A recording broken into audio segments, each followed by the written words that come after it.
And Australia, the champions of the last 2 years, but not represented on this occasion. It's a good clean start from all crews, and almost immediately there is the Netherlands showing just in front.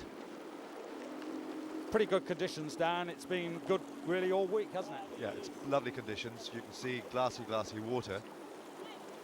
But always a disappointment if there are only 5 entries here, straight final. So it's interesting from this point of view here that none of the crews know the form of anybody else. They've had no heats or reps to go through. Straight final.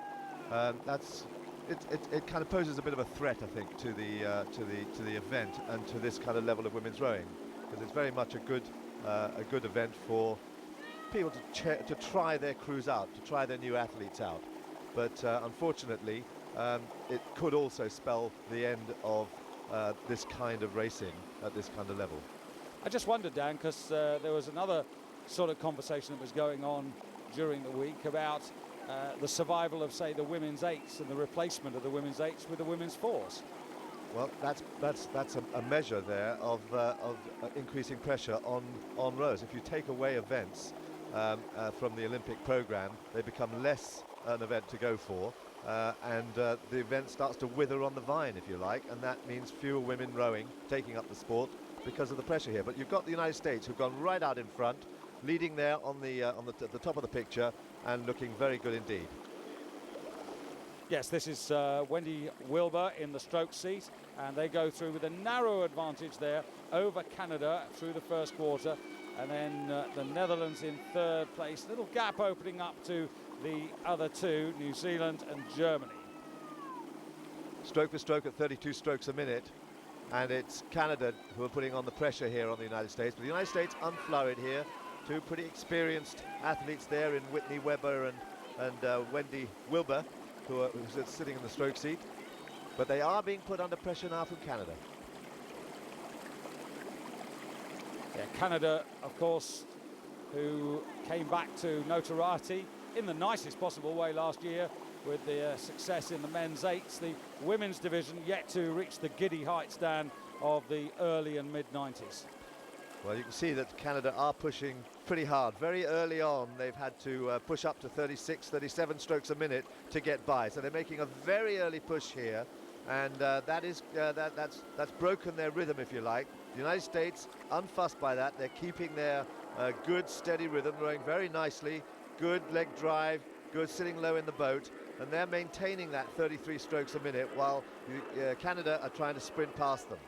You can probably hear just going overhead there the aircraft from Linate Airport. We're literally a few hundred meters from the runway, and in fact the starter here has been given leeway that if a plane is taking off at the time that he's about to bring the crews to attention just before the start, that he has permission to delay the start so that they all clearly hear his instructions. But it is very tight between Canada and the United States, and then fighting out for, at the moment, the bronze medal, Germany and Holland and New Zealand, some way off the pace. The United States there were just led at the halfway point by Canada, but now they're beginning to push back again.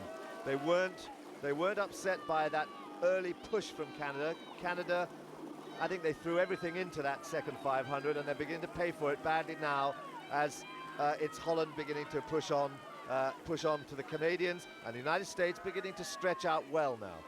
Yes, using a very economical form there, the Americans. Wendy Wilbur, 7 times a team member, already twice a World Championship medalist, back in '98 as a member of the American 8 and in '99 as a member of the US 4. And they are moving away significantly now, Dan, leaving the others to go for the minor honours. Look how quickly Canada are falling back now. That early push there really cost them a lot. But the United States looking very strong, and this certainly bodes well for their 8 later on in the regatta, because it does show very good quality rowing here from the United States. Wendy Wilbur sitting behind Wendy in 3. Karen Davis, world champion with the US 8 a year ago, but hasn't managed to find a place in that boat on this occasion. And then it's Whitney Weber and Leanne Malkos in the bow on the right of your picture there, and the advantage now a good half length, Dan.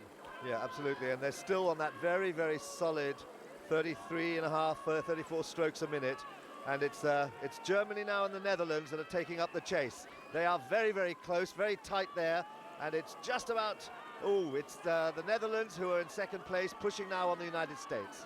So into the final 250 metres of the race, and that will bring them in front of the enclosures, which are reasonably, but rather disappointingly, not totally full down. Well, not yet, but it'll build up. There isn't enough publicity around the non-Olympic events. They're certainly regarded as the kind of poor relations to the Olympic events in the rowing calendar, and that is a shame, because I don't like to see a downgrading of any of the rowing events in these World Championships. 24 events altogether. Almost a length now for the Americans. The Germans indeed pushing up.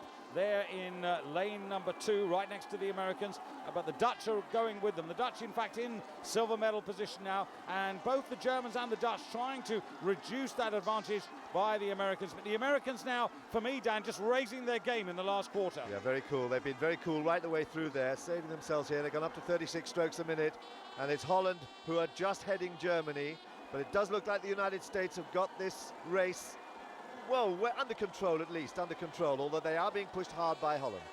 Well, they were very steady during that middle 1,000, but they've just added a little pace to the race now to make sure that there's no silliness and they don't throw away what they've earned right from the beginning of this race. And the Dutch now looking better, I have to say, than the Germans, and this will be a welcome medal for the Dutch as well, who've also been a little bit in the doldrums in recent years. Yeah, but the United States coming across good half a length ahead of the Netherlands, with Germany taking the bronze medal. And Canada fading pretty badly back into 4th place, but not as badly as New Zealand, who found this very, very tough indeed. So the United States, who won this in 1995 and again in 1996, regain the title. So the United States 142.35 for the final quarter to seal their victory in style.